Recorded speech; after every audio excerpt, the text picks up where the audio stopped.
Colonel, you know, you and I both work with helping these young guys that are coming back. We're both volunteers with a great organization. It just so happens that you and I were both in Vietnam at the same time, during the worst time of the war. Now, you were a platoon leader, and I was a reconnaissance scout, so I know that you saw a lot of action at Khe Sanh, and so just having to go through that was pretty tough. I know for you and for myself. I know that it was not easy. And the worst thing was having to come home with all those memories. Oh, yeah. I know I went into it with a hunger. I was looking for combat. You were trained that way, mentally and physically. You were ready for it. But oh my God, what a mess it turned out to be, really. So many things can go wrong. I talk about Murphy. The Murphy was there. Everything went wrong.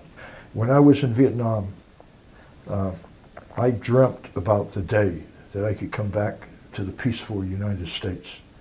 And then I came back and I was climbing the walls.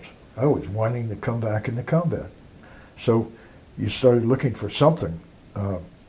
Drugs, alcohol. I found compulsive gambling. You know, I found my action at the poker table. You know, one of the things in our training, they taught us to kill. Right. And to be ruthless. And no matter how ugly it got, to do our job, they taught us to ignore the ugly things. But you never really tuck it away. All of those things that you saw are recorded in your brain housing group. And it just driving me crazy, and there was nothing I could do about it, you know? Right. And at night, well, when this thing hit me, at night, there was no sleeping at all. The VA was having difficulty handling combat vets. True. A combat vet, if he did bother to come in, would come in, and he was irritable, angry, and the people at the bottom of VA that received him didn't want to deal with this. Yeah. They didn't want to deal with it, so they call security and escort this guy out. You know, these are the guys that really need the help. These guys were deeply entrenched with trauma. Even when I talked to the young Marines at Camp Helen, if they had a problem, I didn't know who to send them to. You know, I'm not a therapist. You know, you say, well, go see a shrink, go to VA, and you knew in your mind it was not a good solution. I've been through 15 years of therapy. Yeah. Now, I have opened up and I have seen some good things happen, but the reality is that I felt like I needed to do something different just because I didn't want to live with PTSD all my life. Here we found something different. So you were there the day that Tom Stone did the orientation? They came in and they introduced it, and I said, no way. I almost said to myself, I said, Tom, go away. You know, go find somebody else. Please go away. So Tom, right there at the introduction, took me aside and he said, sit down and give it a try. I tried it. And it was so brief and so simple. I said to myself, my God, it's gone. You know, it's totally gone. The same way, I for some reason, I became real open to allowing it to happen. I want you to help me. So I'm going to be real open to this. I'm going to let you know how I feel and this trauma that I had, and I'm willing to discuss it, and I'm also willing to give in to whatever you're going to deliver here. And I remember opening up my eyes, and I was with Barbara. You were at the other end of the room with Tom. They picked the two big skeptics, me and you. Yeah. And I remember smiling and thinking, well, I feel better. And I've been doing it since. Yeah. I looked further into it. I went back to Tom and handled something that, you know, it wasn't combat related. My firstborn was born with a kind of a strange disease called neurofibromatosis. And I blame myself. He really suffered emotionally, and the trauma of trying to keep up with his peers and everything else, and he died. So I brought that up, and I had a tremendous guilt about it. It brought me to tears every time I thought about it, and he put it away from me. He really put it away from me. So I'll tell you, right now, I think it's the first time I found peace. I've never been as close to my wife as I am now. We've been married 44 years. Yeah. And I'm saying, oh my God. And I'm 70 years old. For most of my life, I've been traumatized. Yeah. And I'm Yeah. saying, geez, look at this. Tom even brought something up. I guess I was telling him how after a very fierce battle, a firefight, big firefight, Yeah. a lot of our guys died. We medevaced twice as many wounded, and a lot of people in body bags. I said, after the firefight, there was this exhaustion, an emotional exhaustion with my Marines. There's anger. There was this tremendous hate. Given the chance, they would have tortured, Yeah. done ridiculous things that most Americans would be appalled by, you know? Right. And that was the state of mind they got in. And Tom came up with this thing, and he said, what if after a firefight, after a trauma like that, you applied these principles Right. and got that trauma and anxiety and hate and anger and everything else away from them, Right. so that it was simply a clean-cut incident. And I said, boy, that might really be something. Apply it You into the battlefield, yeah. could- and you could save lives that way. Right.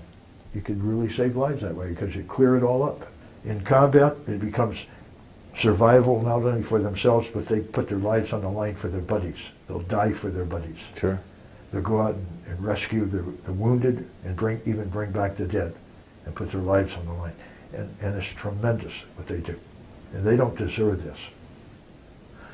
I know PTSD, the trauma of a horrible, horrible incident, goes well beyond just combat. Right. But I can't think of anything worse than that's created by combat, because it happens again and again and again until the guy is either traumatized, he's dead, or he's seriously wounded.